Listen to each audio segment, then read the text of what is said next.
मुस्कुराता लखनऊ हमसे कुछ कहता लखनऊ। लखनऊ अपने आप में वो ऐसी जगह है जो ख़ुद को एक पूर्ण शहर कह सकता है। यानी खान पान से लेकर के पहनने के तरीके, अदब के तरीके, रहने के सलीके, यहाँ पर अपने आप का जो बहुत ज़्यादा रिच कल्चर है वो। तो ऐसे में लखनऊ में पूरी तरह से एक शहर है, लेकिन लॉकडाउन के बाद यहाँ पर हालात वैसे ही हैं जैसे पूरे मुल्क में हालात हैं। आज हम पुराने लखनऊ में खड़े हुए हैं, यहाँ के हालात आपको बताएंगे।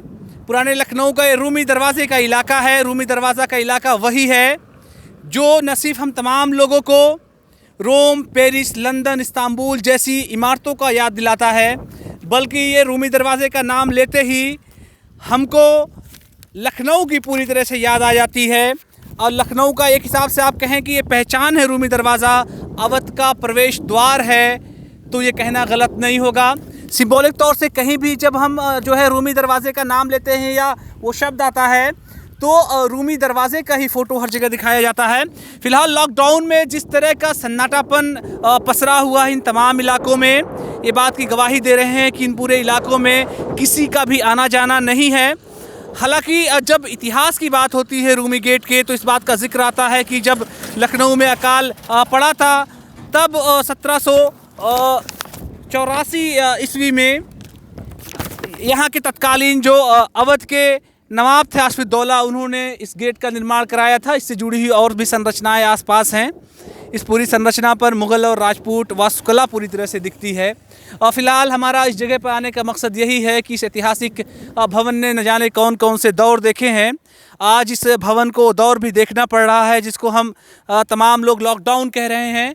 लॉकडाउन की जो वजह है वो कोरोना वायरस है। कोरोना वायरस की वजह से इस पूरे इलाके में सन्नाटा पसरा है। इस बिल्डिंग के हम पार भी चलेंगे, उस बात को बताने की कोशिश करेंगे कि आखिर इससे जुड़ी हुई जो तमाम यादें हैं, उन जगहों पे किस तरह की तस्वीरें हैं, वो तमाम जो बिल्डिंगें हैं, मोनूमेंट्स हैं, जिन्होंने सैकड़ों साल का इतिहास अपने आप में सजोया हुआ है, उन जगह पर हालात किस तरह के हैं। बहुत कम इक्का दुक्का गाड़ियाँ चल रही हैं और शायद ऐसा पहली बार देखने को मिल रहा है कि इस पूरे इलाके में इस कदर सन्नाटा पसरा है। बिल्कुल दोपहर का वक्त है और कभी खड़ी दोपहरी में या फिर कोई आफत का वक्त आया हो शहर में। शहर में 70 के दशक में बाढ़ भी जब आई थी तो इस तरह के हालात नहीं बने थे।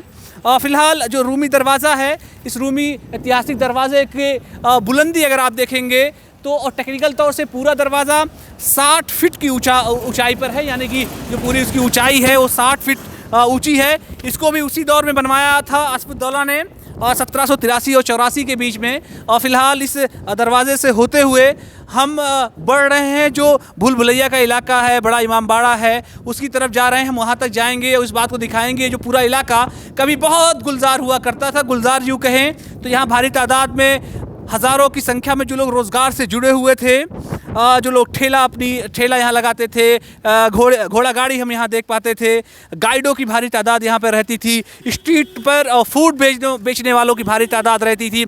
इसके अलावा लखनऊ को बताने वाले और यहाँ के इतिहास को सब लोगों तक पहुँचाने वाले सैकड़ों की तादाद में यहाँ पर लोग रहते थे। लेकिन पूरी तरह से खाली पन और सन्नाटे की जो पूरी आवाज़ है उसको भी हम तमाम लोग महसूस कर पा रहे हैं। फ़िलहाल ये जो पूरा इलाका है, क्योंकि इसका करीब अपना 200 साल से भी ज़्यादा इतिहास हो गया है, तो ऐसे में इसने हर तरह के दौर देखे, क्या सर्दी, क्या गर्मी, क्या बरसात, क्या तूफ़ान और क्या बड़े बड़े जो है तमाम तरह की विपदाएँ, इवन जो है जो महामारियाँ 1900 के दशक में आई थी उसको भी इस इलाके ने देखा था। और ख़ास तौर से अगर हम बात करें तो क्योंकि अकाल के वक्त में ही ये तमाम बिल्डिंगें बनाई गई थी। इतिहासकार जो बताते हैं कि उस वक्त अकाल बहुत बड़ा पड़ा था लखनऊ में। उसके बाद नवाब आसिफउद्दौला ने अकाल के वक्त में लोगों को रोज़गार देने के लिए इन तमाम मॉन्यूमेंट्स और बिल्डिंगों का निर्माण कराया था। मेरे दाएं साइड में आप देख पाएंगे बड़ा इमामबाड़ा है।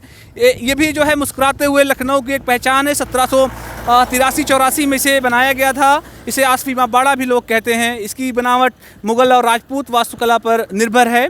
इमारत जो है बिना लोहे और सरिया की बनी है, ये भी बड़ी ख़ास बात है। छत पर कोई सपोर्ट नहीं है।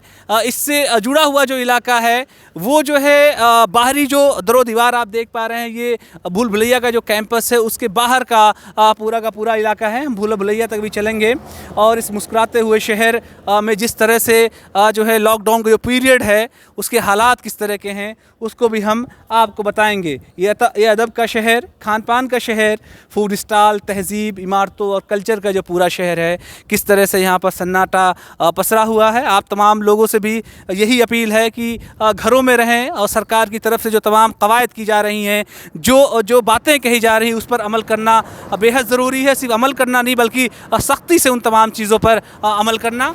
हम लोग उस गेट की तरफ चलेंगे और वहाँ से कोशिश करेंगे कि आपको नज़ारे दिखा पाएँ, ख़ास तौर से भूल भुलैया का जो अंदर का पूरा जो है कैंपस है, क्योंकि यही वो जगह है। हम तमाम लोग कम से कम 15-16 सालों से इस बात के गवाह रहे हैं कि यहाँ पर तिल रखने की जगह नहीं हुआ करती थी, लेकिन इन तमाम जगहों पर अब ताला लटक रहा है। भूल भुलैया अपने आप में जो है ऐसे रास्तों का एक जाल है अंदर की जो पूरी बिल्डिंग है, जिसमें जो है लोग जिनका निकलना बहुत मुश्किल हो पाता है। यानी इस बिल्डिंग के अंदर जब पहुंचते हैं लोग तो भ्रम की स्थिति में आ जाते हैं। निकास मार्ग कहाँ है ये बात पता ही नहीं चल पाती है। यानी इतने तरीके से सब बनाया गया है, इसकी व्यू रचना इतनी शानदार है कि लोग वहाँ कन्फ्यूज़ हो जाते हैं। हम लोग कई बार अंदर गए भी हैं। सैकड़ों फीट की दूरी से खड़े होकर आप कुछ फुसफुसाएं या बोलें तो आवाज़ भी इको करके हम तमाम लोगों को सुनाई देती है। इंग्लैंड में जो है एक कोठी है, कहा जाता है कि हैम्प्रन कोठी है, वो उसका नाम हैम्प्रन कोठी है, उससे शायद इस तमाम चीज़ों को कॉपी किया गया है। शानदार तरीके से जो है मिस्र में भी इस तरह की कुछ बिल्डिंगों का जिक्र आता है। बड़े इमामबाड़े की जो है का बोर्ड भी देखिए यहाँ पर लगा है। अब हालांकि जो सन्नाटापन यहाँ पर दिखाई दे रहा है उस बात की गवाही दे रहा है कि यहाँ पर अब लोग नहीं हैं, सिर्फ सन्नाटे को चीरती हुई हवाएं हैं, सूरज है, रोशनी है, प्रकृति है, चिड़िया है, चहचहाती हुई चिड़ियाएँ हैं। इसके अंदर एक कुआं भी है, वो भी ऐतिहासिक पृष्ठभूमि है। तो तमाम चीज़ें जो है इस बात की तरफ बता रही हैं कि ये शहर जो जिसको योगेश परवीन ने अपने शब्दों में कहा था कि लखनऊ है तो महज गुंबदो मीनार नहीं, सिर्फ एक शहर नहीं, कूचो बाज़ार नहीं, इसके दामन में मोहब्बत के फूल खिलते हैं, इसकी गलियों में फ़रिश्तों के पते मिलते हैं।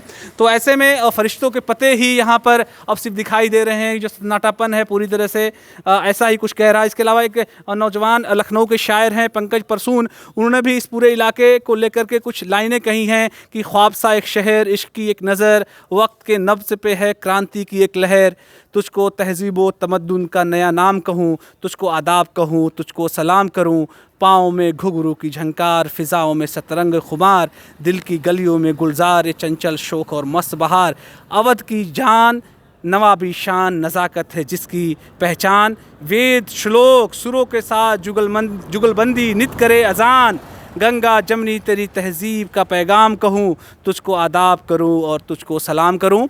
फ़िलहाल ये जो तमाम ऐतिहासिक इलाके हैं, क्योंकि गोमती नदी से सटा हुआ इलाका सबसे पुराने इलाकों में से एक आता है, तो ऐसे में इस इलाके में आना भी बेहद ज़रूरी था। और लॉकडाउन के पीरियड में पूरा इलाका किस तरह से दिखाई देता है इसको आपको हमने बताया। लेकिन आपसे एक बार फिर हम तमाम लोग अपील कर रहे हैं कि लखनऊ शहर को अगर बचाना है तो आप तमाम लोगों को अपने घरों में रहना है और ख़ास तौर से लॉकडाउन के नियमों का सख्ती से पालन करना है। इस वीडियो को बनाने में मेरी मदद की है हमारे साथी वीडियो जर्नलिस्ट शरद तिवारी ने। उन्होंने काफ़ी मेहनत से इस पूरे काम को और बहुत ईमानदारी से अंजाम दिया है। उनका मुझे सहयोग करने के लिए बहुत शुक्रिया और इस वीडियो को देखने और सुनने के लिए भी आप सबका बहुत बहुत शुक्रिया।